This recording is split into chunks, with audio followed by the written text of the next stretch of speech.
Hi everybody, SuzyQue here. Welcome to QueAquatics and Exotics. And today I have an unboxing.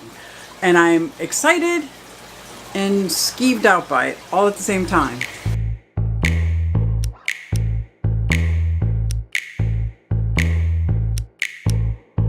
So I'm going to be unboxing some food that I get for my reptiles.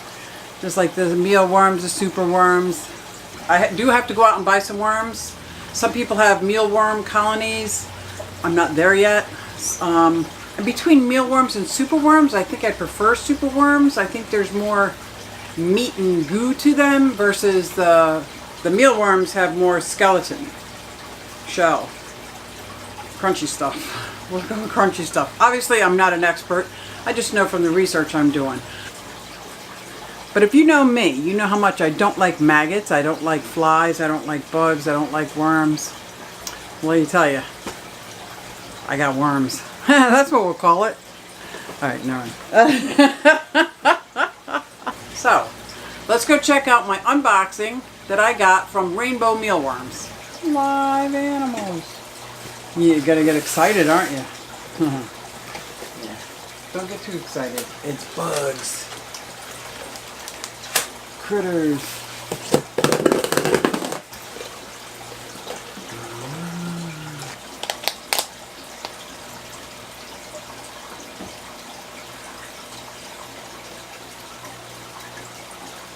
Ah, they look like worms.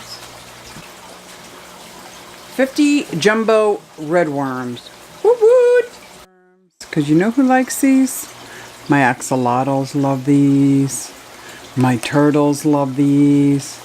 What an amazing treat. Okay. I like that. Worms. Oh, this is charcoals. This must be springtails. Springtail culture in here. I got small hornworms. So I got time before, within a day or two, they'll be fully grown. Doesn't take long for these guys to get super big. My Clementine loves these, and they help hydrate her all the time. Oh, she's looking from over there. That is hysterical. Now, whether she can see this, I'm going to turn the camera around because she is watching. It's hysterical.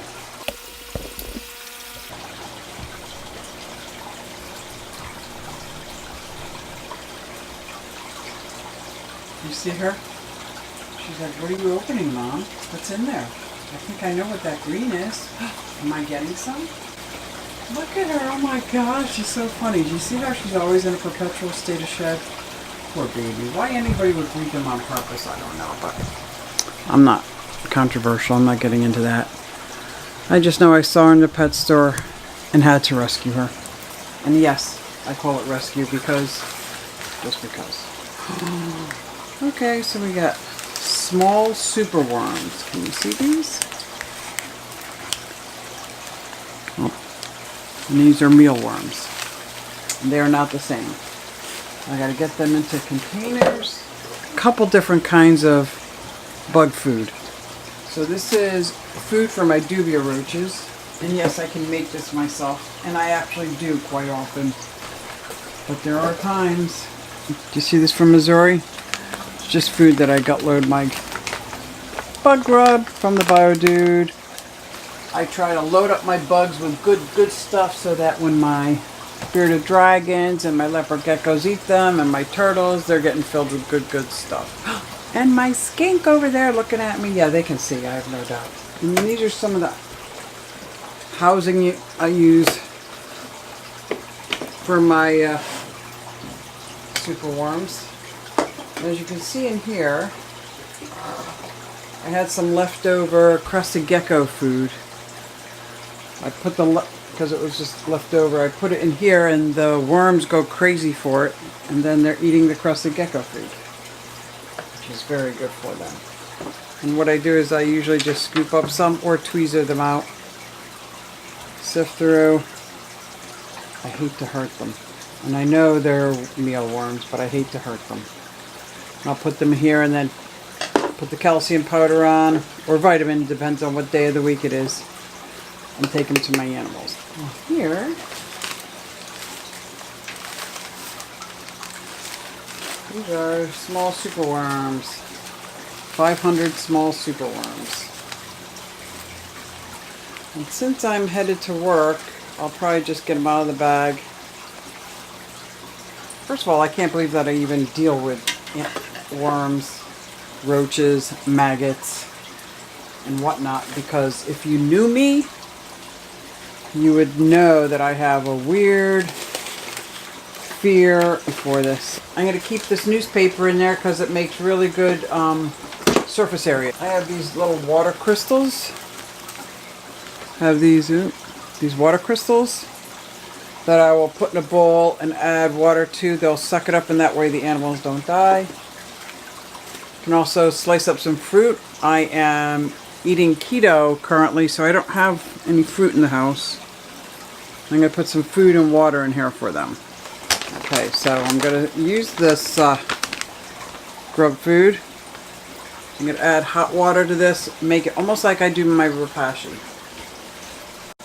Okay, so I mix it up just like I do with my rapashi. I'm going to put a little bit on this lid.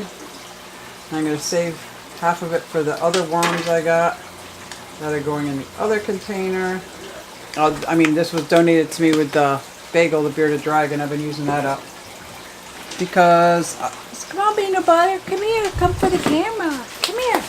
This is Bane. Come here. This is Peter Butt. She likes her butt scratched. Bane. So there we go. So I got a lot of surface area, I got the food, I got the water, and I got the worms. I would love to see how you guys bring bugs in the house, how you rotate them, how you make sure you're using them all up, or do you just get them as needed. Liquid, because I don't have time, I'm not hydrating this right now. I'm just adding this. Plus I want to use this up, I don't know how long it's good for. For me, it was easier just putting in an orange slice or putting in fruit slices or cutting up potatoes and putting small potatoes in here for their liquids and food and stuff, but I'm not eating that right now. So I don't even have it in my house because I have zero willpower. Where's my bugs? And I made sure I got super small because I don't know if you remember. Did I show my Chinese water dragon? It's still pretty small. He likes to eat a lot of them, but he likes the smaller ones still. And I have some frogs that really absolutely love these guys, but the bigger ones are just too much for them. There we go. It's all in there. Superworms and mealworms, done. Hornworms are self-sufficient. This is their food. They come with their food. And if you see those little crumbles on the bottom, I believe that's poop. So as I open this, always open it over a trash can. And I put this on a plate with a thing. I'll show you.